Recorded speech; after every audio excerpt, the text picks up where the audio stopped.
Welcome to This Week in Northwest Georgia Football, brought to you by Riverside Auto Group and produced by WLAQ Sports. Each week, we bring you insight, analysis, interviews, and our predictions for the week's matchups around the Northwest Georgia area. Here are your hosts. All right, ladies and gentlemen, we're glad that you're with us on this episode of This Week in Northwest Georgia Football, and it's been one of those interesting days where everything's happening at the same time, and then I look at our camera angle and everything, and it's out of whack. So you guys talk amongst yourselves, and I'll play a dual role here and adjust this. I'm not sure what happened. Number one, we're glad to be here this afternoon for this episode of This Week in Northwest Georgia Football. Grayson's pumped up. He's predicting Georgia wins by 47 in Austin this Saturday. He's very confident in his Bulldogs. He thinks they're going to boat race the Longhorns. Is that right? Yeah. Well, now that I look at the depth chart and see our top linebacker out, few wide receivers out, Tate Ratledge is still out. I mean, I'm optimistic still. Kirby's going to have the guys rolling, but Texas, their depth chart's looking a little thicker than ours, so... Well, so we'll see. Okay. All right. I know you'll have your eyes closely fixed on that ball game, but we're here to talk about a little high school football. And there's some big games as we are winding the season down. Hard to believe we're already this far along. Week 10, this is the 10th show that we've done of this nature this season, and we've got a lot of cool games to talk about today, including our game of the week, which we'll get to in just a little bit, let you know what that is. And I bet if you follow high school football, you probably could guess. Yeah, it wasn't hard to pick this week. Yeah, sometimes we have to kind of have discussion about that and all that kind of thing. And there's some good games this weekend aside from the one that we're referring to, but it was one of those things where it was consensus. Yes. Yeah, no problem there picking that one for sure. Well, here's a look at what happened in our picks last week.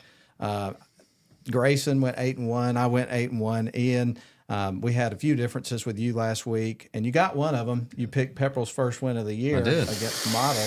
What a wild way that ended up, that particular game. So you went 7-2 because you missed the picks of Gordon Lee over Gordon Central. By a pretty good bit there. And then Christian Heritage over Chattooga. And I liked that pick. It did not. I mean, Christian Heritage flexed. They really did. Yeah, they did. They really did. So with that said, here's the overall standings going into week 10 of picks. I'm in the lead narrowly, 67-13. Grayson is in second place, 66-14. And Ian, you're bringing up the rear this year. Where is he? 60-20. We got it at the head of the table he's right here. There. But, Hey, come stay with me. We'll just put him in his new home here. You're mine. You're mine this year, bud. We got a few weeks left of the regular season, including our picks today. Right and here. Then we'll have a few weeks of playoffs because I think we've got some teams in this area that are poised to potentially make some decent runs in the playoffs. So there's still time, man. I'm already purchasing some Christmas lights to put around it on my mantle. Yeah. Well, here's a preview of the games that we've got coming up on our list of games to pick today. And we're sorry that we're getting to you a little bit behind schedule today. We had some technical issues that we were working on, and it's been one of those kind of weeks. It just is what it is. But you've got in GAPPS AA, Region 1, 9-man football. That's the Georgia Association of Private and Parochial Schools. Kills it every time. Yeah. The Unity Christian Lions. I love the name of this next team. The Notre Dame Academy Irish Wolfhounds. Irish Wolfhounds. Notre Dame Academy Irish Wolfhounds. I've never heard of an Irish How about that? Wolfhound. I've never They heard have of now. Me either. This is the first. I've got it in my notes. Never honestly, heard the Wolfhounds. The Wolfhounds. I feel like the thumb rule should be if your school's going to be Notre Dame, I feel like it should just be Fighting Irish. But they're Irish Wolfhounds. Yeah. That just doesn't make sense. I don't know. We'll look kinda up like some it. history. Yeah. So we got that one. Then we'll move to 6A D1, Pepperell Dragons at Haralson County against the Rebels. It'll be the Model Blue Devils at Darlington facing the Tigers, and 7A D1, Almerchies at Fannin County. Then you got Dade County going over to Coosa to Branch Bragg Field to take on the Coosa Eagles. And 7AA, it's LFO Warriors at Rockmart Yellow Jackets. In 7 AAA, it's going to be the Calhoun Yellow Jackets at Gilmer Bobcats. Here's a good one, the Daresville Tigers at Northwest Whitfield, the Bruins. And 5A, Rome is going to South Paulding to take on the Spartans. And then our game of the weekend. What is that one today? Oh, just a little game going on. Yeah, no, just a tiny tiny matchup in Polk County between the Cedartown Bulldogs, 8-0, and the Cartersville Purple Hurricanes, also 8-0, battling it out for the de facto region championship. The Hiram Hornets will have something to say about that. Cartersville does still have to play them, so no slight to the Hornets here, but whoever wins this one is in the driver's seat. Two teams that look worthy of making state title runs, teams that haven't played much recently but have a history. You got two great coaches in Conor Foster and Jamie Abrams, and we have the pleasure of speaking with both of them, and we're going to share their comments about how they're preparing for this big-time matchup. They don't get bigger. They do not. No. You're right. It's the game of the year. Well, we'll take a deep breath, take a quick break, and then we'll come back and we'll start picking some games. That's coming up next on this episode of This Week in Northwest Georgia Football. Glad you're with us. We'll be back in just a couple of moments.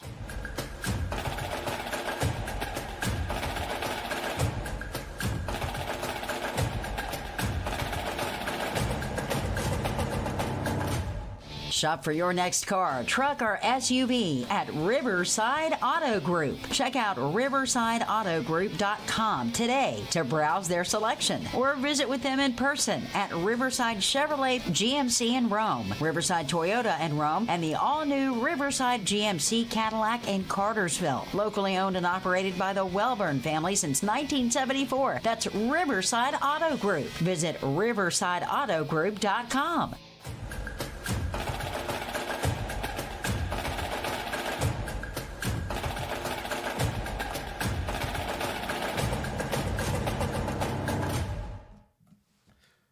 Hello to all of you out there. We're glad to have the WLA crew tuned in and ready to hear our brilliant picks for this week's matchups in local high school football. We're going to start with the Unity Christian Lions traveling to take on the Notre Dame Academy Irish Wolfhounds.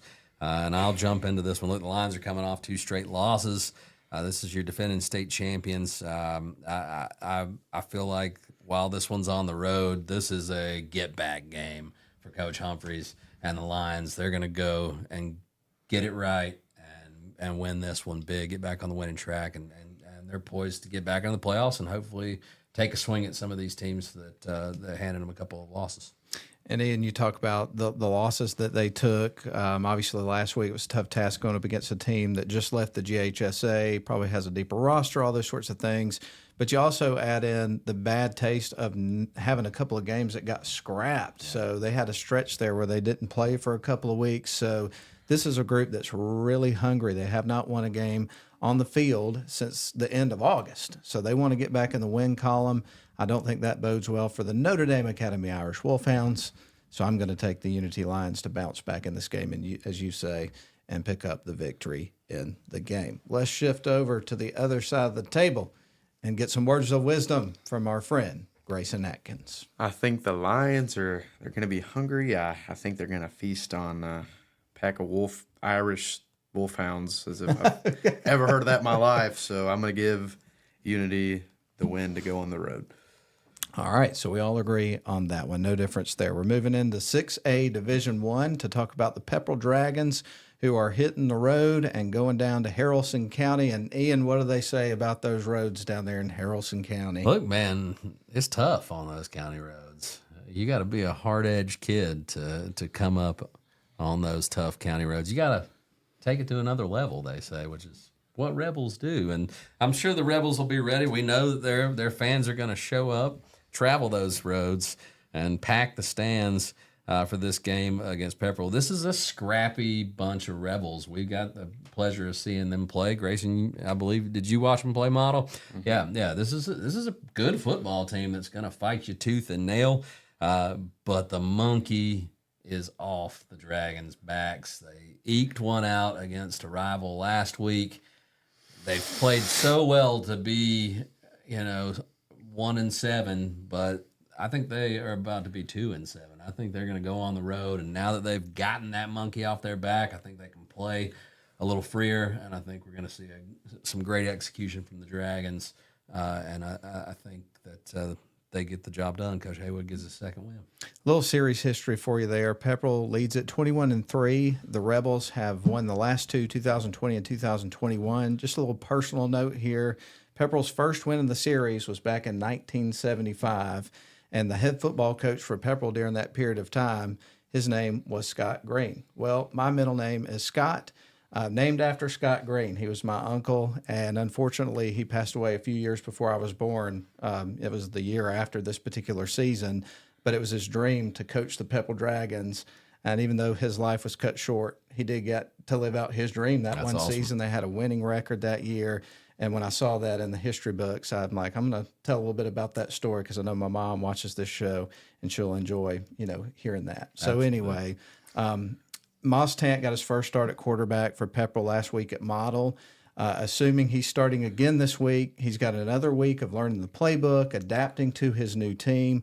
This adds another layer of possibilities for this offense, shifting Sam Ross to a running back position, lining him up in different places. You got guys like Sam Wooten, Maddox Garcia, other guys touching the ball. The team's got some playmakers, and as you say, it feels like they're starting to put it together. They've got the confidence that we can win a football game, and it's going to be interesting to see if that elevates them to a different level now that they, like you say, got the monkey off their back. And I think it does. Haralson County, they hadn't had a lot of success in the win column. They're a scrappy team, as you mentioned, so they'll have something to say about it. I think it'll be a close game still, but I think we see a different gear here for this Pepperell team, and I'm curious to see. So the Dragons take it to another level, not the Rebels? I think so. You think so? I definitely All think so, but we'll see if Grayson agrees with the old guys. Now, I find it really ironic that Pepperell got their first win against my school, and you see I'm wearing M's all over. So, watching that game, it was a slugfest all the way up until the fourth quarter. And then a defensive lineman got a pick six. And I was like, what the heck just happened? And then we went down, put in the backup, went and scored a touchdown. And then I don't even know what happened on the PAT, but it was 7-6. Tried to kick the onside, didn't get it. So I guess Pepperell's found a little momentum. I mean, it may be a little late into the season that they found the momentum. Maybe.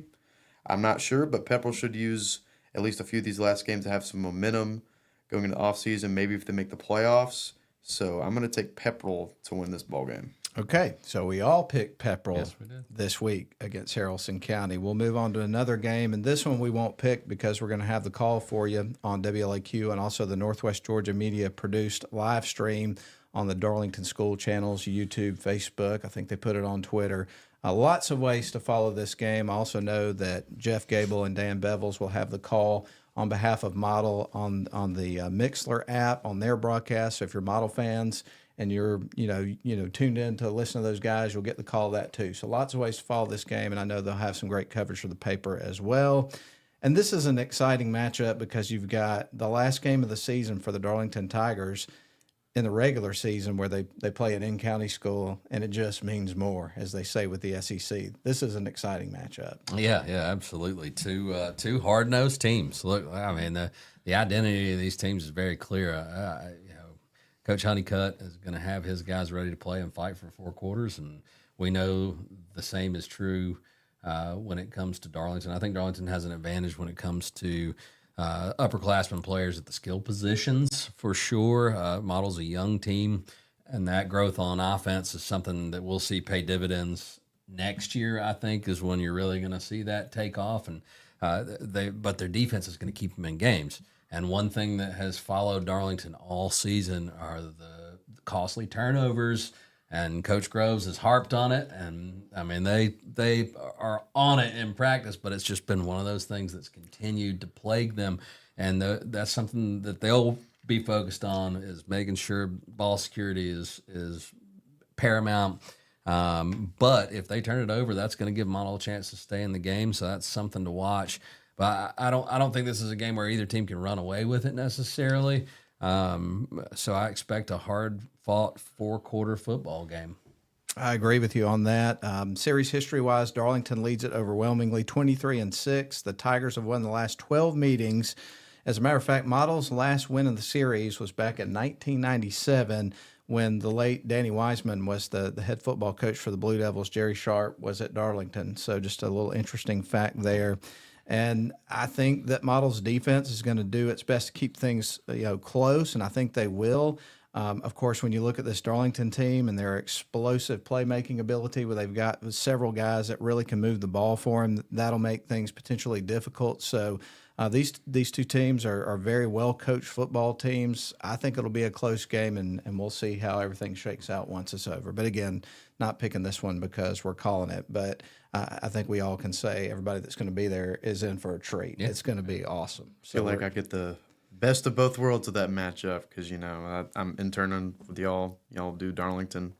I'm a Model student, and I've already been told if I'm in the press box, can't scream, so I'm going to have to keep my mouth shut. A valuable lesson as you build your career in broadcasting, my friend. I'm not going cheerleading in the press box. I'm not going to cheerlead.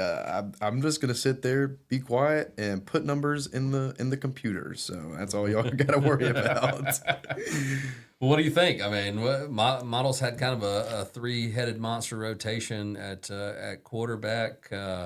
What do the Blue Devils have to do to pull off a? I don't know if it's really it would be an upset, but I mean for them, it's been since the '90s since they knocked off the Tigers. What do you think they've got to do to pull it off? For me, this game's do or die. If you win this, chances are you're in the playoff. And we look at the next two home games. Next week's homecoming. We play Heard County for homecoming, so that's gonna be a really interesting matchup. And then we play Temple the next week, who their offense is rolling, they're explosive. But as I said, the quarterbacks, Jared Terhune, C.J. Walker, really open up the playbook a little bit. Both of them have that running ability.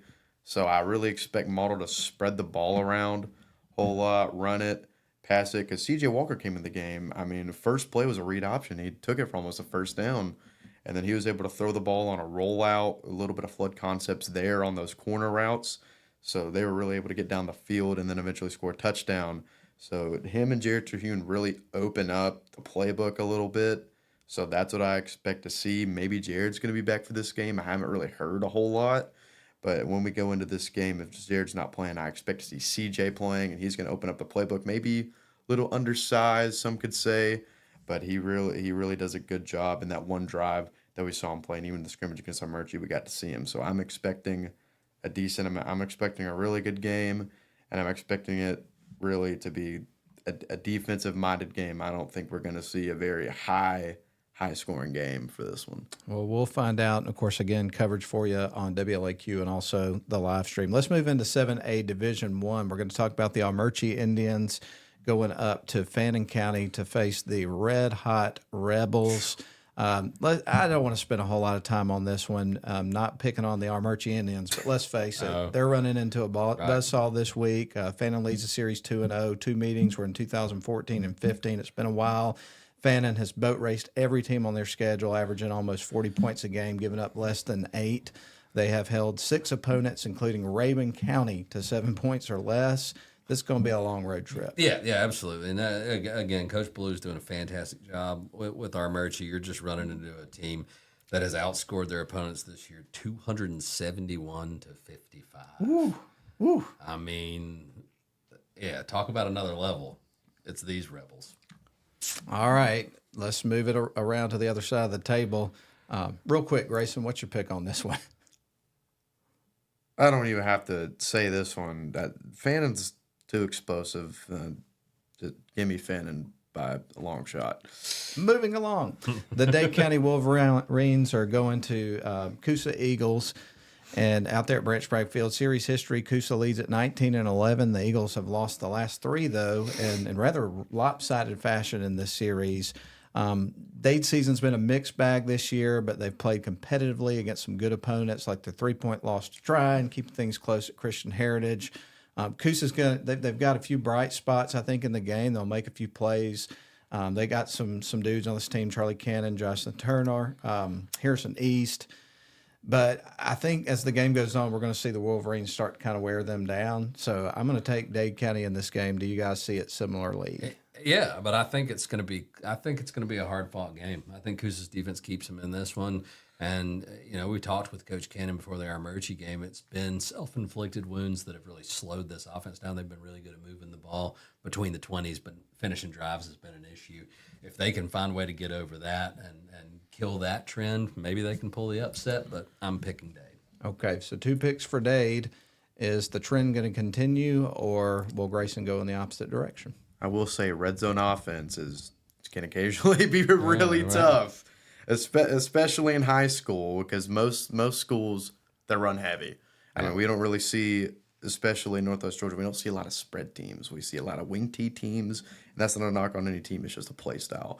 But for me in this game, Dade County's been able to wear down opponents that Coosa can't really seem to build a consistent lead against or even lead against. And I know the transitive property, it's kind of hard to use, I mean, in any sort of game, because one team could blow another out. It's all a game of matchups. But I think Dade County is going to walk into Branch Beck Field, and they're going to take care of business in this one.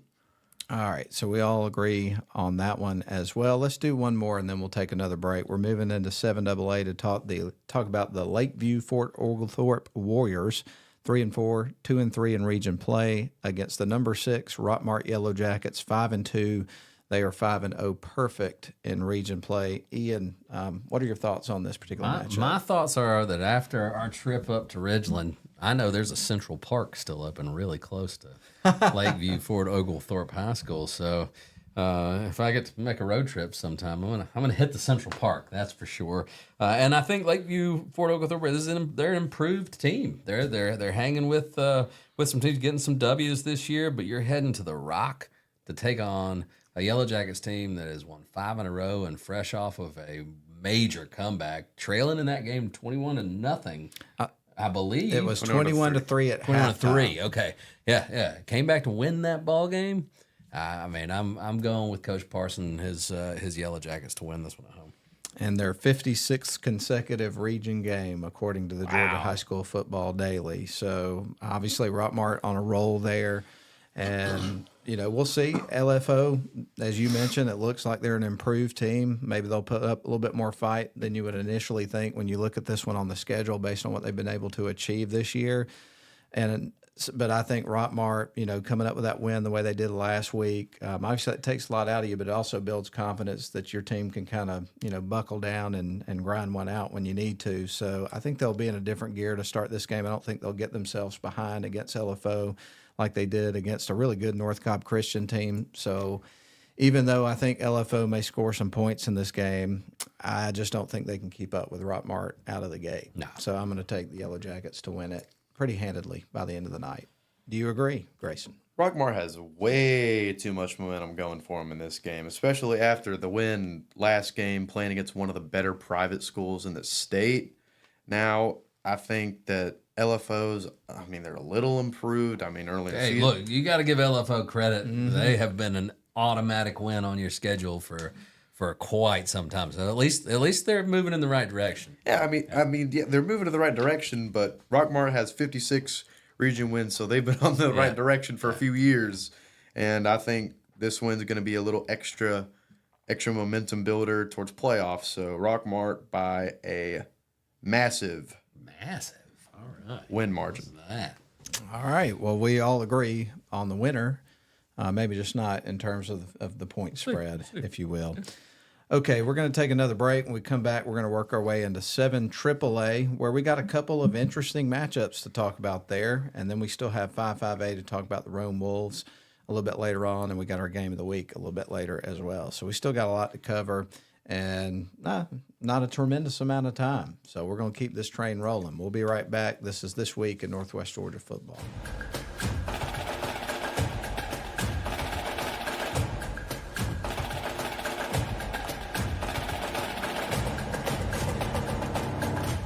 Shop for your next car, truck, or SUV at Riverside Auto Group. Check out riversideautogroup.com today to browse their selection or visit with them in person at Riverside Chevrolet GMC in Rome, Riverside Toyota in Rome, and the all-new Riverside GMC Cadillac in Cartersville. Locally owned and operated by the Welburn family since 1974. That's Riverside Auto Group. Visit riversideautogroup.com.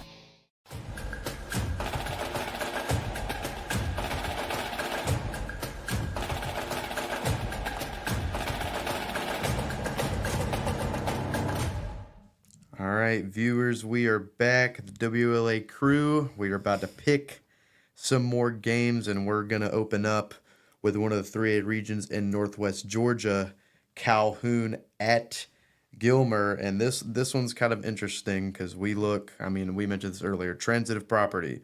Calhoun destroyed Northwest Whitfield.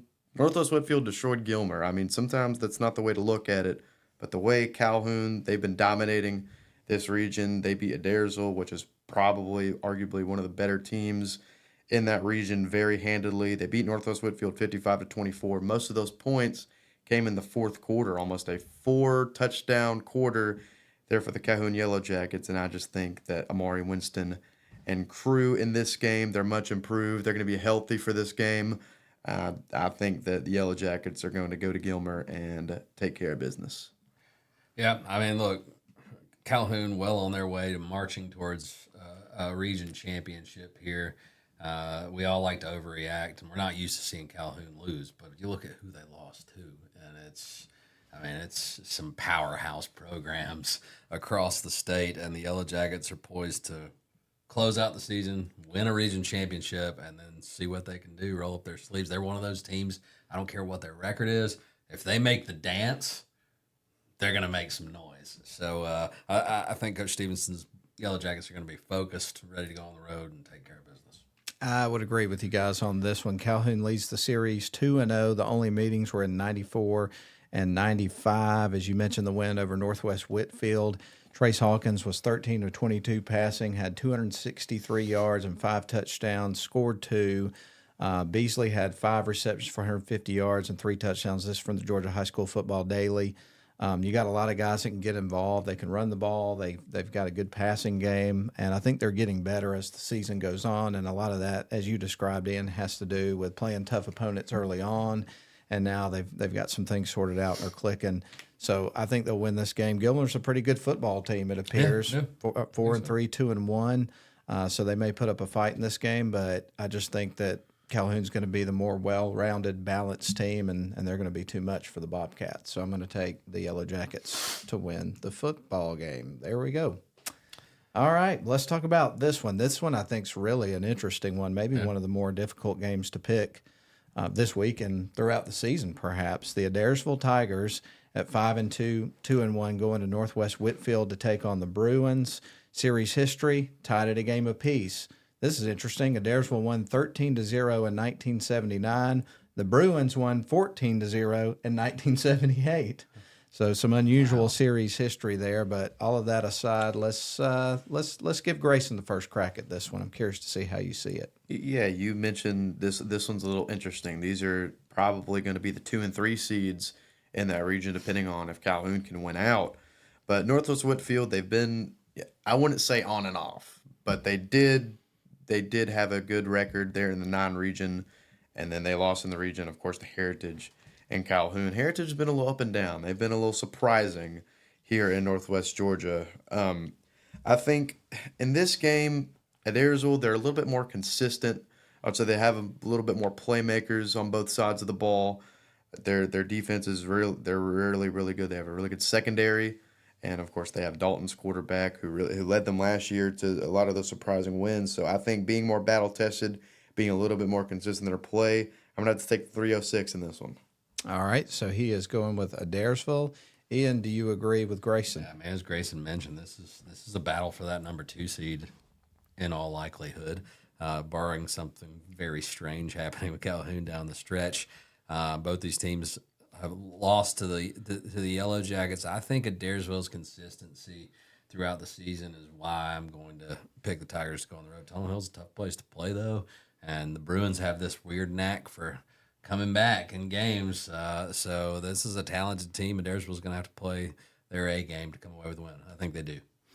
Tigers were shut out by the 2 ranked teams they played this season. Calhoun got them 24-0 much earlier in the season, and a different-looking cast at that time, 49-0. Until the Bruins lost at Heritage a few weeks back, they had spent a few weeks in the top 10 after starting the season with 5 straight wins. The Heritage loss, obviously, is a head-scratcher except for one thing. Heritage is a hard-nosed team, and typically it seems like every year they knock off somebody. Yeah. They'll upset somebody. Bruins gave up 55 points to Calhoun, but they did manage to at least score a few times in that football game.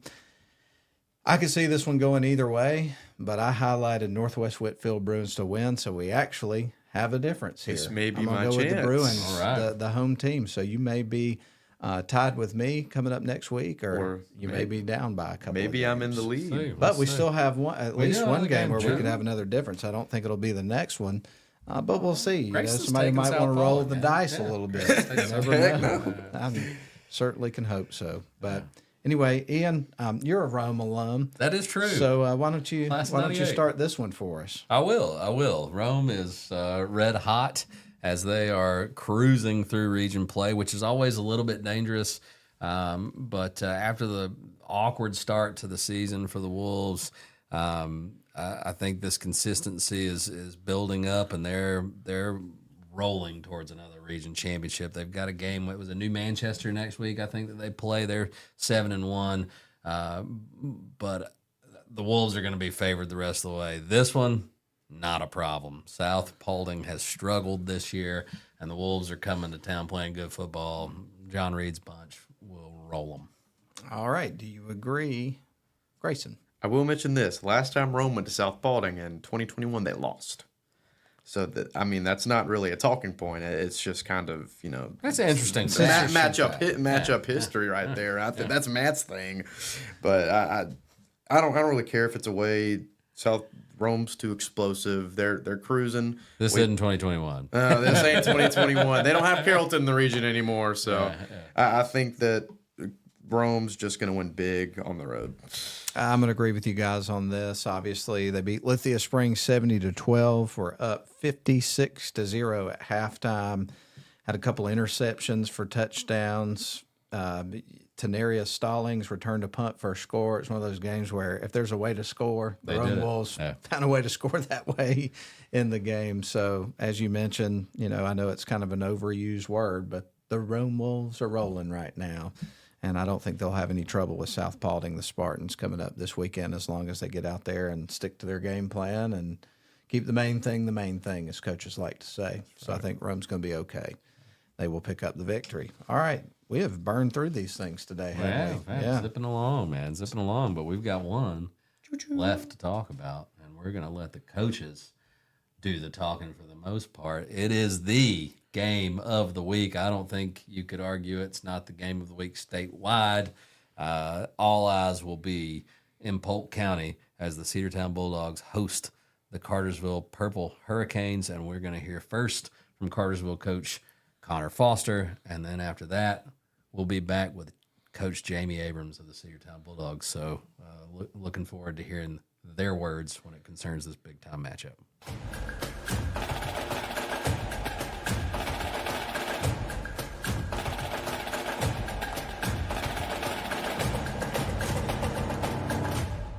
Shop for your next car, truck, or SUV at Riverside Auto Group. Check out riversideautogroup.com today to browse their selection or visit with them in person at Riverside Chevrolet GMC in Rome, Riverside Toyota in Rome, and the all-new Riverside GMC Cadillac in Cartersville. Locally owned and operated by the Welburn family since 1974. That's Riverside Auto Group. Visit riversideautogroup.com.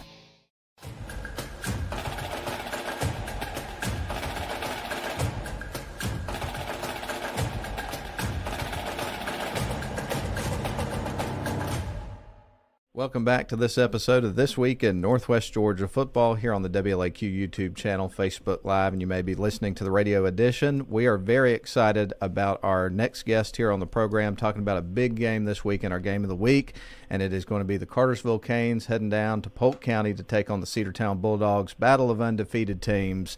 It doesn't get any better than this, folks. Coach Foster, first of all, thank you for your time this morning. We appreciate you giving us some time. Yeah, absolutely. I'm honored to be a part of this game and be on the show with you guys. Really appreciate the opportunity.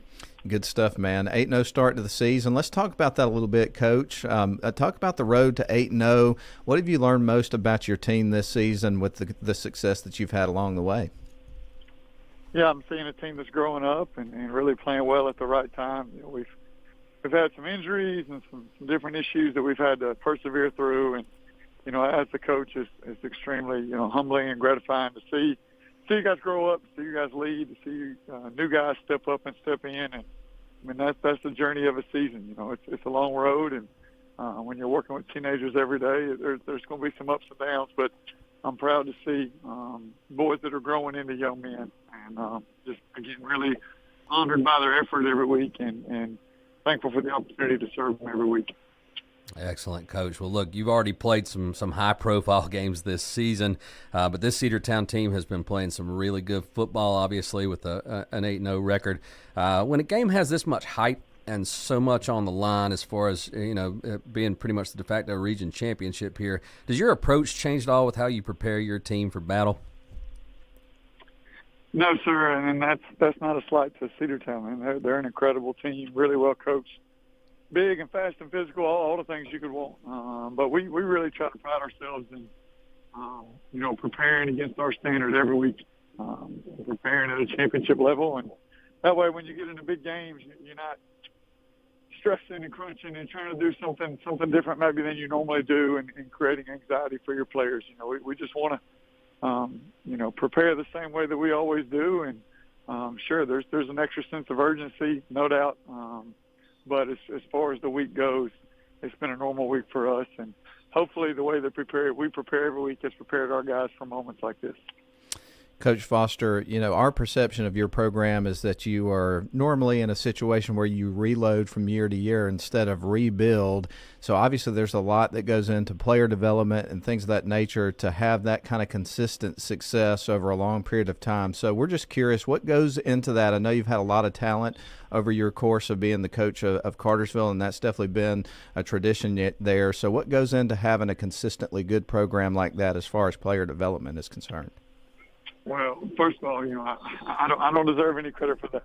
God deserves all the glory, but a lot of talent. And I'll say this: we're in a unique community where these kids grow up dying to be Purple Hurricanes. I got my own children, and every team they're on, they're being Purple Hurricanes, whether it's flag football or basketball. And so you get kids who come to games and only ever root for one team. And so they're going to lay it on the line for their community, and whether it be rec coaches that we have clinics with, and we're trying to grow those rec programs and trying to create culture even more so than teaching them the game of football, or middle school coaches. And Ryan Crawford does an amazing job with that middle school staff. We play grade level football, 6th, 7th, and 8th grade, and they get coached at an elite level. We've got former players that played in our program that have come back and given back to those middle school kids. And then at the high school level, we got 18 coaches who coach our 9th JV and varsity varsity players together. And, we're very intentional about developing all of our young guys. And also there's a lot to be said for the deep playoff runs, that 3 or 4 or even 5 extra weeks of practice with young guys. And we're very intentional, not just to practice with the starters, but to make sure that we're pouring into those guys that are going to be our lifeblood next year. Well, Coach, we'll dive into your opponent a little bit here. Obviously both teams 8-0, both teams averaging over 30 points a game on offense, very stingy on defense. So you guys are similar in a lot of ways, but from a style of play, especially on offense, there's some differences there too. What kind of challenges do the Bulldogs present? What are your impressions of Jamie Abrams' program? Well, first, they're really well coached. I've known Jamie for quite a while, and their staff does an amazing job. Their kids are prepared every week in all 3 phases. So we've got to be at our best. And, they're physical. They obviously have kind of a unique style of offense. They're in the wing tee, which you just don't see that much anymore. But they do some other little things, some shifting, some motion, some trading tight ends, and some different things that you just don't see a lot anymore. So it's been a challenge for our kids and coaches to make sure that we're doing all that we can to be great communicators, to have great eyes, and to make sure we're dominating the details in our preparation. Coach, let's talk about some of their guys. I know you've had an opportunity to watch some film on this team, obviously in preparation for this game. So who are some of the standout players for this team that you think will present some problems coming up on Friday night that you got to account for? Well, I don't want to start listing too many because I'll leave out a handful. Gotcha. They're incredibly talented. Just truly both sides of the ball. And again, I don't want to call out a young person by name. 27 and 8 obviously jump off the page, but there's so many other guys. You see a quarterback who's playing better every week and growing into that role. And, their Mike Backer is incredible. 13 is kind of their glue guy. He plays both ways. 33, I mean, I could go on and on down the line. There's just so many talented players. And I'll say this to give their kids credit. So many of their guys have been starting for 2 and 3 years, and they play like they're mature. They play with confidence. They play hard. They play for each other. They got a great football team. Excellent, Coach. Well, they don't get much bigger than this, and I'm sure the Cedartown faithful are going to pack the stands, and I know the Canes fans will travel well. So expecting an electric environment on Friday night. What do the Canes have to do to come away with a win and get to 9-0? Yeah, first, I'm excited about the opportunity to go play in that environment. I haven't played Cedartown in a while. It's an old rivalry. I expect a huge turnout on both sides, and there should be. As far as playing in a big game, it's always simple. You gotta take care of the football offensively. You got to try to create some turnovers defensively, and then who can create big plays and who can limit big plays. And those are the kind of things you gotta look for. You can't ride the emotional roller coaster. You just got to settle in, do what you do on both sides of the ball. I'm sure both teams are really focusing on their strengths and trying to play to their strengths. But again, control the ball, take care of it, control the line of scrimmage, and then try to create big plays and limit big plays defensively. Awesome. Well, thank you so much for your time, Coach. I know you've had probably a ton of media requests and things of that nature this week. It's been a busy week for you, but we appreciate you squeezing us in a few minutes. We really enjoy talking to you. Well, yes, I appreciate you guys having me again. It's an honor to be a part of this game, an honor to serve our community here in Cartersville, and always a joy to get to promote our program. Thank you, sir. Have a great game, man. Yes, sir. Thank you. Go Canes. That's going to wrap up our conversation with Coach Conor Foster, head coach of the Cartersville Canes, getting ready for a big matchup with Cedartown this weekend. This is This Week in Northwest Georgia Football. We'll be right back.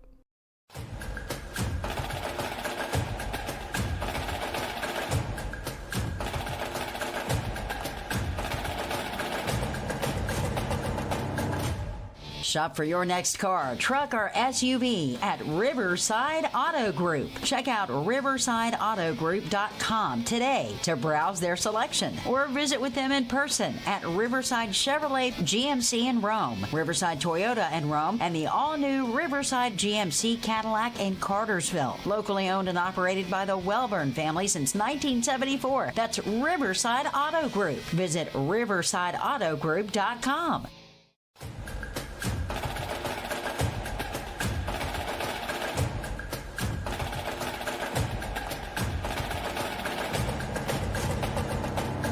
Hello, everyone, and welcome back to This Week in Northwest Georgia Football. We are previewing the biggest game, maybe in the state, this Friday night as the Cedartown Bulldogs host the Cartersville Purple Hurricanes, and we have Coach Jamie Abrams of the Cedartown Bulldogs on the line. Coach, how are you this morning? No, I'm doing well. How about yourself? Doing good. Thanks for taking some time to talk with us, and we'll jump right into the questions. Look, Coach, you're 8-0. You're playing fantastic football right now. Talk about the makeup of this team and what's led to that success on the field thus far. We're just made up of a bunch of kids that grew up in Cedartown and tried really hard. We have a large group of seniors, 19 guys who grew up playing together and love each other and connected to each other, and that's just kind of who we are. Nothing special. You look at them and they're not going to win many pre-games, but they play really hard and play for each other. Coach, obviously this is a huge game. Both teams undefeated. There's a tremendous amount of buzz. I know you've been getting a lot of media requests, all those sorts of things. You get this one at home.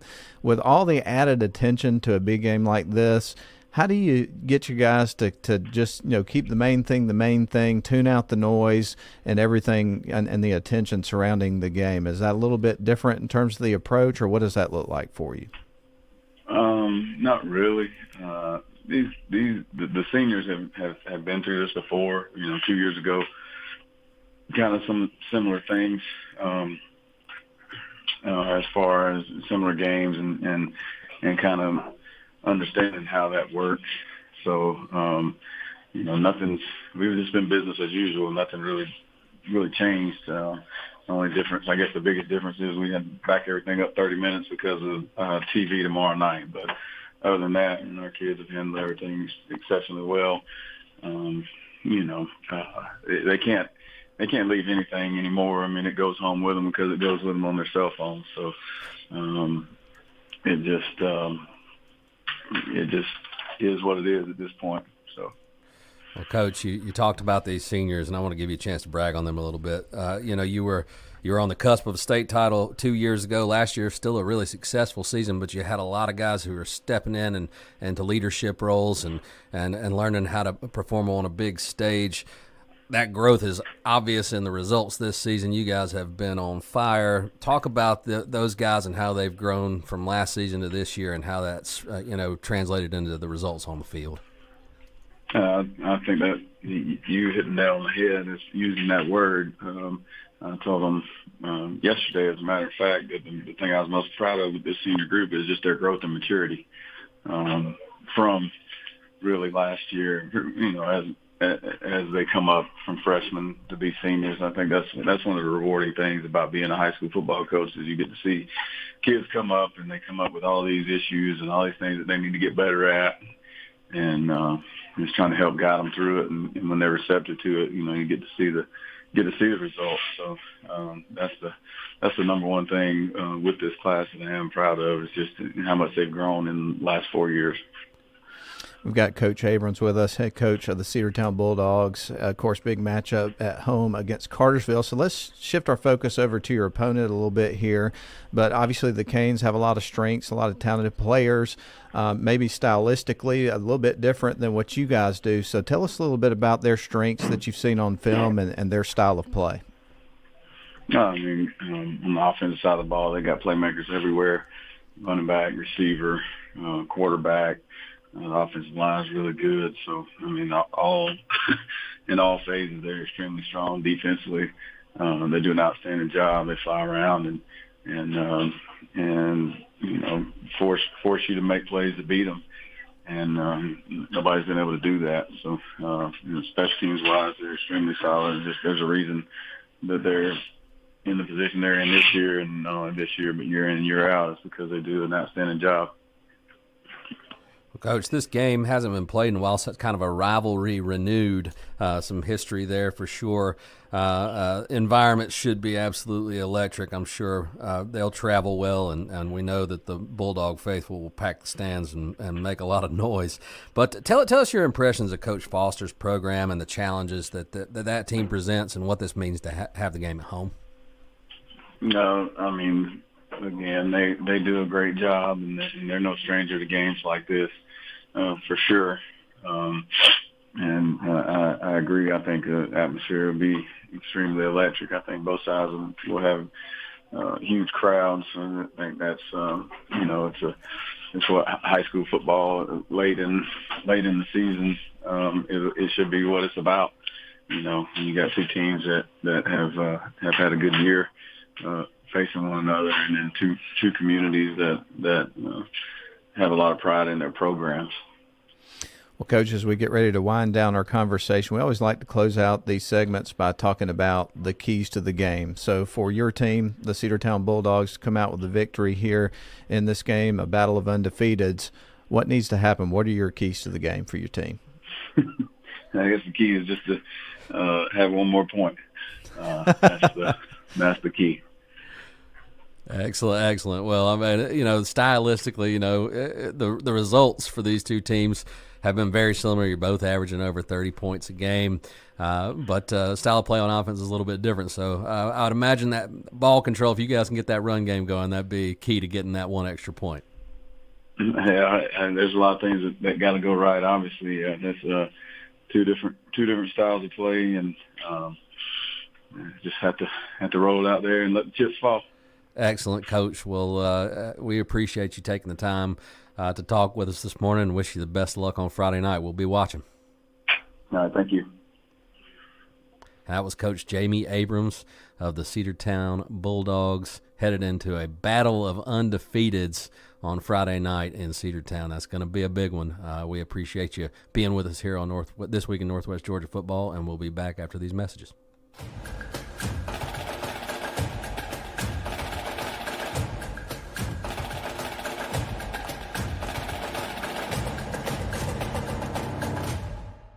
Shop for your next car, truck, or SUV at Riverside Auto Group. Check out riversideautogroup.com today to browse their selection or visit with them in person at Riverside Chevrolet GMC in Rome, Riverside Toyota in Rome, and the all-new Riverside GMC Cadillac in Cartersville. Locally owned and operated by the Welburn family since 1974. That's Riverside Auto Group. Visit riversideautogroup.com.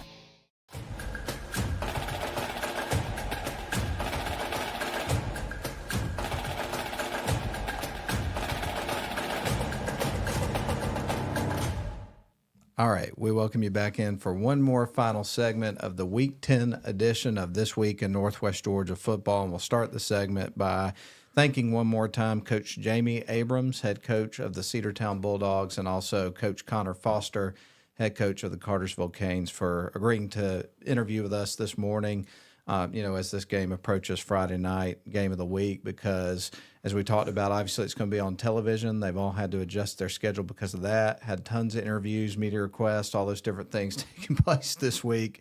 And so we really were grateful that they were willing to give us a call and talk to us at, the radio station here in Rome, Georgia, about the game that's going on down there. I thought that was really nice of them to give us some time this morning. Yeah, absolutely. Some good insight there. Tons of mutual respect between these two programs, and they're going to fight it out.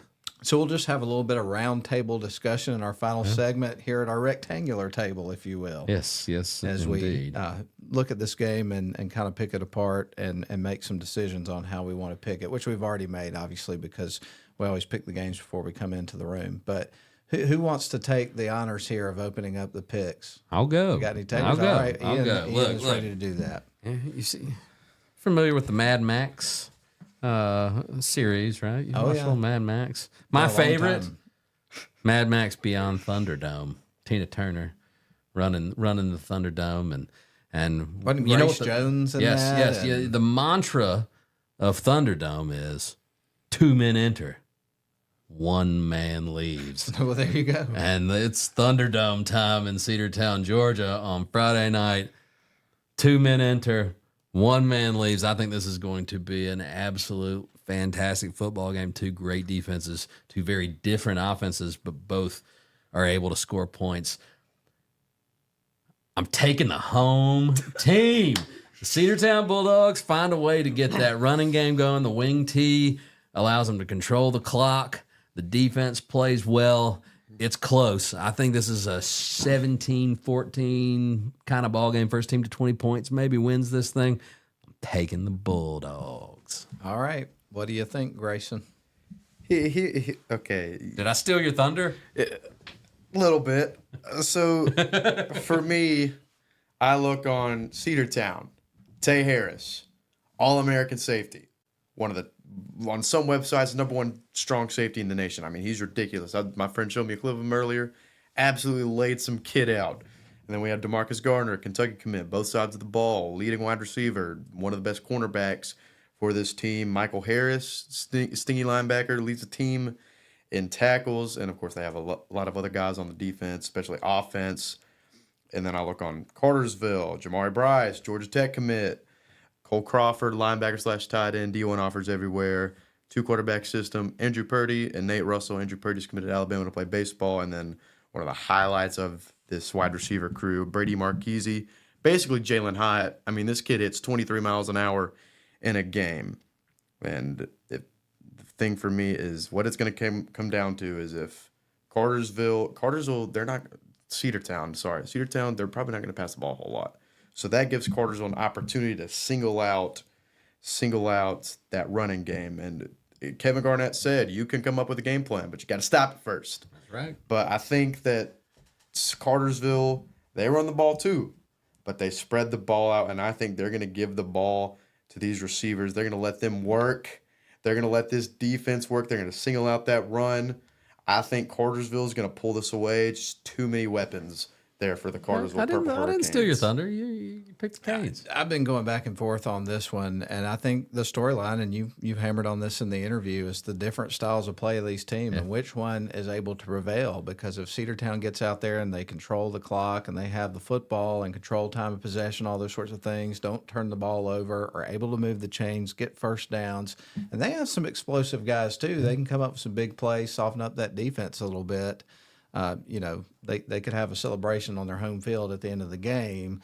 But then I keep going back to all the explosive playmakers and the ability of this high-octane offense from Cartersville to spread you out, get their guys in space, make big plays, all those sorts of things. And I can see a couple of those wide receivers that you referenced earlier streaking down the field with the ball and heading to pay dirt and getting ready to celebrate. And their defense is good too. I mean, we talk about how good defensively that Cedartown is and their ability to control the game and the clock by holding on to the football.